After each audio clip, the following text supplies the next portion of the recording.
Do you have trouble pricing your coaching program?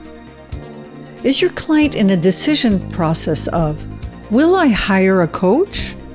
Or is your client in a decision process of, which coach should I hire?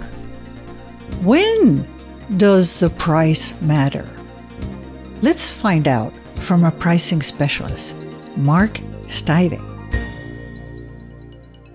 Welcome to the Excellent Executive Coaching Podcast. I'm your host, Dr. Katrina Birus, and today we have Mark Stiving. Now, Mark is a friend, and so this is a special treat to listen to him. Mark, welcome. Thank you, Katrina. It's going to be so much fun to be with you. Yeah. And have other people listen to us talk. That's right. So tell us, I remember when you gave a great presentation and said, there's a difference when a client thinks, will I buy versus which one will I buy? So explain a little bit to our listeners why it's important to know the difference and how to approach it. Sure. Let's put this in coaching terms if we can. First off, understand almost every purchase that we make of anything, the first thing we say is, am I going to buy something in the product category? Am I going to buy a piece of gum? And then once we say yes, then we say, okay, which one will I go buy? Am I going to buy a new car? Yes. Okay, now which new car am I going to go buy? It's really important for us to understand that buyers are making both of those decisions. So imagine you're an executive coach, you walk up to an executive, and the executive hasn't yet said, I need to hire a coach. The conversation you're now having with that executive is, what's the power of having a coach? But what's different is if the executive comes to you and says, hey, I think I'm going to get a coach. Tell me about your style. Now they're making a which one decision. And now what you're doing is differentiating yourself from other coaches so that they can make a decision best for them. What's really important about this is when buyers are making a will I decision, price isn't driving that decision. When they're trying to decide, should I buy something in the category, usually the price could sway a lot and they would still make the same decision. But as soon as they shift over to making a which one decision, price becomes really important in that decision because they might hire you as a coach, but they want to know how much you charge relative to somebody else. And assuming that you are more, are you worth more? And that's the big difference in this will I and which one. We want to understand the decision our buyer is making at the time, which informs both what information we have to give the buyer and how price sensitive they are at the moment. On the other hand, if you price too cheaply, even though they want to hire a coach, they might think, you don't have real value. If you charge too expensively, then okay, that could deter them from that decision. But what do you need to be aware of to determine a price that is perceived as valuable and not too cheap? I think that's a fabulous question. And I'm not exactly sure that we want to think of it as, I want the price to be so we're not too valuable and not too cheap. And I would think of it as, I need my price to be representative of my brand or positioning in the marketplace. Let's say that you're a brand new coach. And by the way, I'm just going to make up a couple numbers. And let's say that the average coaching session costs $100. I have no idea. Let's say it does. So you're a brand new coach and you say, well, I'm not as good as everybody else. So I'm only going to charge 50. Then you've already positioned yourself as not that good. But if you're a brand new coach and you come out and say, I'm going to charge 200, people will look at that and say, oh, you're just charging way too much because that's not consistent with your experience, who you are, what you know. What you really want to do is be able to know where you are relative to the competition and price accordingly. And the key here is, can you truly articulate your differentiation? You've done 20 years of coaching. You've coached executives of Fortune 500 companies. Whatever it is that you've done, can you express that? And is that believable and valuable to your potential new customer? And that's how they're going to decide, are you really worth the number that you're asking for? Yes, that's a very good point. You also wrote a book that's called Selling Value. So you're considered a pricing person, an expert in pricing. What does a pricing person know about sales? Sadly, not enough. So what's really funny is as a pricing person, I always focus on how much is a buyer willing to pay for something. And we think about what are the products that we offer? What are the features? What's our differentiation over our competition? But then we give this to a salesperson. And if sales isn't able to communicate that in a way that truly resonates with a buyer, then we're not able to capture the value of that differentiation. What I've been focusing on isn't necessarily how to sell, but it's really how is it that salespeople can communicate the value of their products. Let's put this in coaching terms for just a second. And what's the value that a coach brings to a client? Well, the value always has to do with the problem the client's trying to solve and the result they might expect if they're able to solve that problem. And so if they're having a problem managing employees or getting along with their current employees, if we can coach them so that they get along better, what's the result that we might get? Well, first, let's start with the problem. What's the real problem? And you might hear a manager or an executive say, I have too much turnover in my employee base, or my employees don't listen to me when I tell them to do something. So there's different problems we might find. And then we say, well, what's the result? If we can solve that problem, what's the result for you? And the turnover one is really easy. Well, I think we could reduce turnover by 50%. Awesome. Now the question becomes, what's the dollar value to the company if we could reduce turnover by 50%? When you're able to communicate like that to a client, the client now says, oh my gosh, the price that you're asking is nothing compared to the value I'm going to get when I could go solve those problems. Yes, I totally agree with you. I think it's even a priority for an executive coach, because an executive coach, as we all know, works for a company and for the people within the company, but has to relate it to the result of the organization. So tell us a little bit about your book. And if we read it, what would we take away from it? So the new book, Selling Value, is the first thing you're going to learn is what does value mean in the mind of your buyers? And it has a lot to do with this problem, the result, the dollar value we might be able to get after we understand that. Then we go through, how do you document this? How do you create a list of potential problems that you think your buyers might be having so that when you go talk to them, you can identify them quickly and easily, and you know how to get from problem to the value to the company because you've done that before. You know what it is that you're looking for. We go into how do you have a value conversation with a client?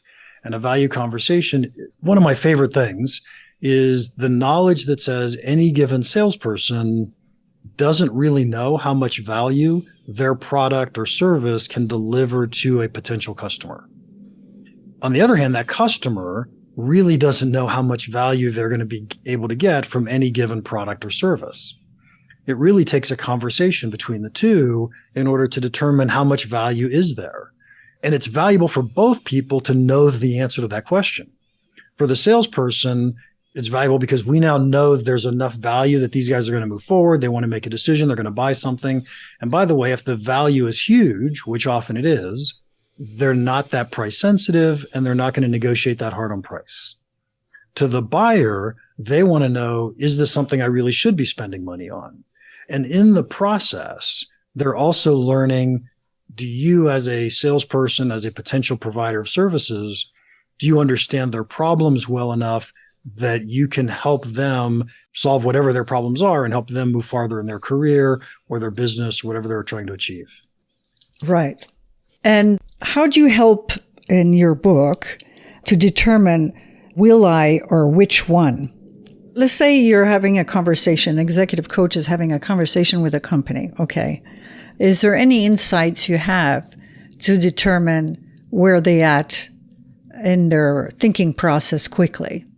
Yes. And before I answer that, I want to give another really important point.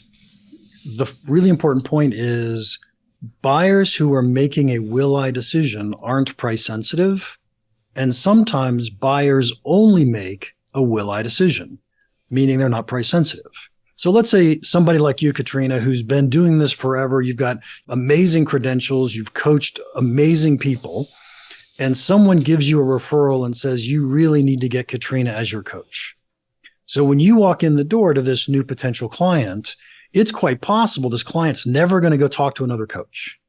The only thing they're going to do is look at you and say, do I get along with you? Do I not get along with you? Am I going to hire you or not? And in that case, price is not driving the situation. You could probably charge a higher price than you normally charge because they're going to pay it. All they really wanted to know is, do I like Katrina? Do I think she's going to be able to deliver the results that I expect to be able to get? And that's incredible. So now to answer your question specifically, the answer is always assume they're making a will-I decision until you know otherwise. So you walk into a new potential customer and what you start talking about is what's the value of having coaching? What are the problems you're trying to solve? What you're not talking about is how you're better than any other coach. Because as far as you're concerned in this conversation, there is no other coach. Another coach doesn't exist on the planet that could solve this problem. Now, as soon as the buyer says to you, oh, I'm looking at these other three people, now you can shift your mind from what's the problem you're solving to how is it that you, Katrina, solve problems differently, better than other coaches, and in particular, those if you happen to know them.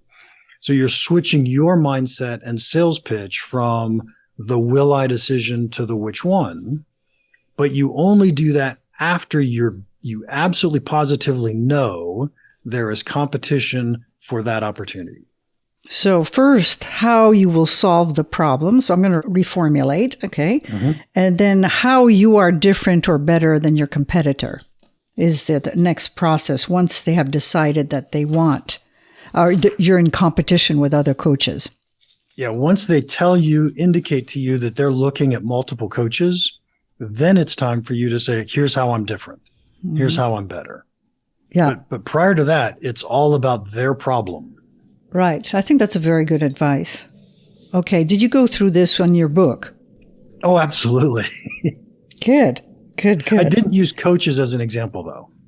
Yes, I can understand. You're customizing this interview for executive coaches. Anything in particular that you perceive by selling an executive coach selling to a corporation?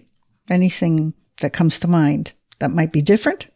So I don't think it would be hugely different, but here's what I do think is I know several executive coaches, and this is true for most solopreneurs. People are in business for themselves, and that is we don't charge enough. And I think the reason for that is we're not confident enough in ourselves and in our ability. So we need to gain a little bit more confidence in our own ability. And the other reason is I think when we get a no, we take it personally. We think it means they don't like us or we are bad or we did something wrong. And in truth, when they say no, it simply means there was another opportunity or another place to spend their money that fit them better than us, but it didn't mean that we were bad. So I think most of the time solopreneurs don't charge enough. If I could give advice to all of your coaches, it's go raise your prices 10% today. 10% today. Okay, but then the value has to increase by 10%, is it not? Well, here's the real question. Again, I don't know the number, but if you're charging 100 today, what if you're delivering 1,000 in value to customers? Yeah, I think, you make a good point because I don't think many coaches really look at what is the value in monetary terms from their coaching. I think that's because it's such a personal, developmental, developing your potential, being more strategic, that sometimes it's hard to monetize it. Yeah, so let's talk about that for just a second, if we may. I think if you are a life coach, and so if you want to teach me how to be happier, that is almost impossible to monetize. If you are an executive coach, by the way, by monetize, I mean put a dollar value on it from the perspective of the customer.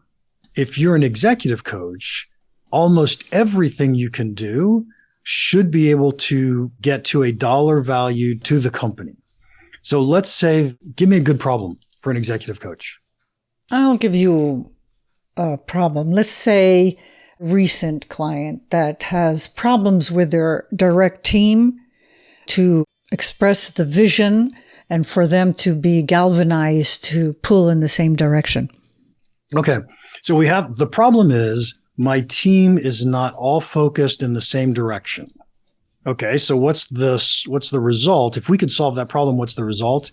We get everybody working in the same direction, which ends up making us more efficient, more effective. I'll assume we're talking about a product development team for the sake of argument, because it doesn't really matter what type of team we're talking about. But if we're talking about a product development team, that means that my products will be developed 20% faster and probably have, a higher quality outcome. Great, 20% faster. That's something that we can monetize.